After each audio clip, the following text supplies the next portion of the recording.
Salut, c'est Nicolas Bonin et aujourd'hui je vais vous parler de la théorie des genres. Attention, pas les genres hommes-femmes, mais les genres narratifs. Il y a 3 manières de voir les choses. Première manière, on s'attache uniquement à ce qu'on appelle l'arène, c'est-à-dire le décor de l'histoire. Bon, par exemple, vous avez des vaisseaux spatiaux, c'est de la science-fiction, vous avez des cow-boys, c'est du western.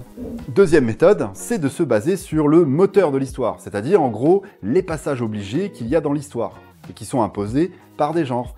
Donc par exemple, si vous avez une romance ou si vous avez une série policière, vous avez des moments obligatoires. Du coup, une série comme Dr House, en apparence, c'est une série médicale, c'est son décor, mais en réalité, elle fonctionne comme une série policière. La série 30 Reasons Why, alors c'est une série qui mélange beaucoup de genres, mais elle a une arène qui est adolescente, elle a dans ses histoires une histoire qui fonctionne comme une histoire policière et une histoire qui fonctionne comme une romance.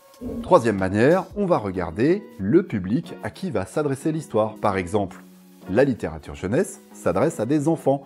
Et on n'écrit pas de la même manière qu'on va écrire pour un enfant de 0 à 3 ans que pour un adulte de plus de 21 ans. Même si, bien souvent, les histoires pour les enfants de 0 à 3 ans sont lues par des adultes de plus de 21 ans.